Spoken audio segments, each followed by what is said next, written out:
Alright, today we have a 2006. It's a Ford Expedition with a 5.4 liter engine. Customer complaint is that obviously the check engine light, as you can see, is on. Also through this center over here it comes up with a forced limited power.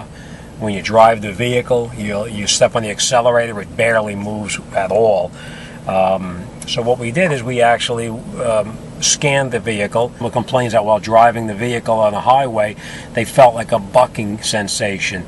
And then after the bucking sensation started, they slowed down, shut the vehicle off, started it back up, the light went off, they drove it, the light came back on again, and it won't go more than like maybe 5 miles an hour if you're lucky. And the engine is racing like crazy. So what we did is we obviously going to connect our scan tool up to it to see what was going on with it. After we connected the scan tool, it's pretty obvious what the problem is. The first code here is a P0720. It's the output speed sensor circuit fault. The next one is the sensor itself, no signal.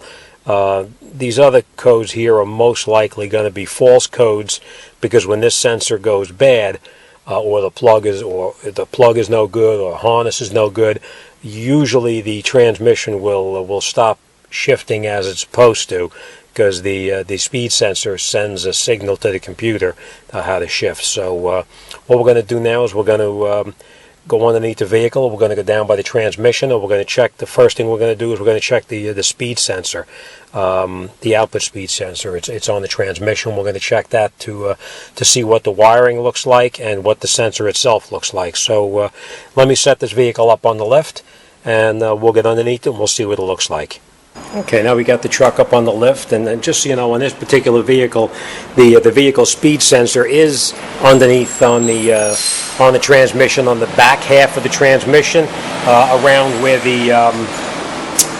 the shifter linkage goes into the trans. I'll show you. I just want to bring out one thing to you. We're going to need an ohm meter to check the resistance on the sensor, and we're also going to need some electrical plugs, because on the side of the switch it's going to be hard to get in there with these ends here to try to check the resistance. So let me get underneath the truck, and I'm going to show you exactly where it is. This is on the passenger side of the truck itself. I'm sorry, this is on the driver's side of the truck. And if you look right up underneath here, I'm going to get this light up in here. This switch right here is the one that we're talking about. So what you're going to do is you're going to get underneath here, right on the bottom right here, there's a plug. You just pull down on this lock tab, and you'll hear it click, and you rock it, and you pull it off. Quite common is, if you look at these electrical contacts in here, you'll see a lot of corrosion on these contacts. In here it's going to be hard to see anything in there because of the position that it's in. Check your harness to make sure there's no damage to your harness. And in this case here, the harness looks like it's in pretty decent condition. The harness does run around up to the front of the transmission up here and then up. That appears to be in good shape. So what we're going to do now is we're going to go in here with those plugs that I showed you, and we're going to connect onto it, and we're going to check the resistance. So let me put these plugs on there. And basically what you're going to do is you're going to try to get in here with these plugs, and you put it onto the pins. You're going to have to go by feel, because I don't think you're going to be able to see. All right, there we go. We got one of them on there. All right, and then we're going to grab the second one. And we're going to try to get the second one on there too. Again, you got to go by feel, so have patience.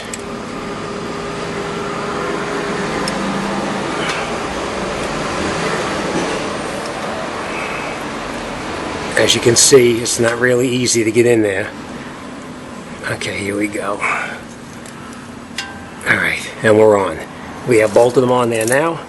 Now what we're going to do is on this end of the wire, we're going to put our ohm meter on there, and we're going to check the resistance. Let me grab my ohm meter, and we'll do that now. Turn on our ohm meter,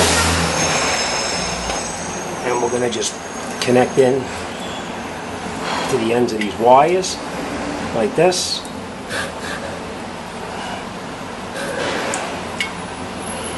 And then we're going to see what our reading is going to be. Like I said, a normal sensor should probably be around 400 to 600 or 700. This one here is actually right where it belongs. 439. So we're actually, the sensor is actually showing that it's okay, but it is an intermittent failure. So in this particular case, we're going to take a gamble, and we're going to try changing that sensor on the side up there, because it is an intermittent failure. So let me just show you real quick how we're going to do that. Fairly easy sensor to do. Once you get your hands up in there, it's not too bad. What we're going to do is, these wires we could take off again. We're not going to need these. We're just going to pull them off. And then what you can do is, right, let me see if I get my camera up there. Sorry about that. Right on the side there, you see this little 10mm bolt? We're going to take that 10mm bolt out, and we're going to pull this sensor out of the truck. So let me grab a 10mm ratchet, and we're going to remove that sensor. Come right back. Let me get some tools. Okay, to take out the sensor, I was wrong. It's an 8mm nut that holds this into the transmission. We just loosen it up, and then we take out the nut. Let's see. You might wind up with a little bit of fluid leaking out of here, so you want to try to get your replacement in there pretty quickly. Take the bolt all the way out.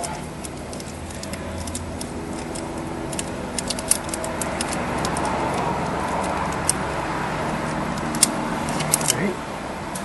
And just so you know, this is the replacement sensor for it. Alright. And it comes with the bracket on it already, so we're gonna pull the other one out, and we're gonna put this one right in. So let's see how that goes.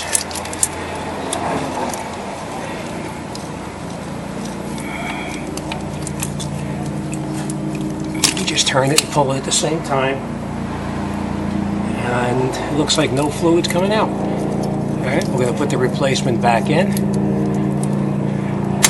Push it all the way in. Catch that bolt that we previously took out. Screw it in by hand as far as you can.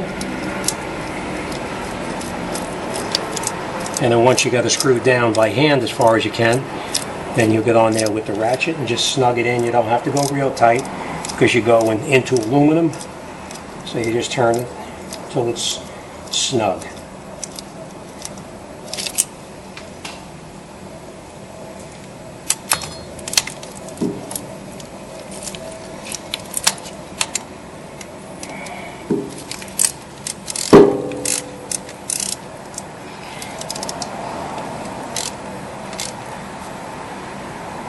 That's it.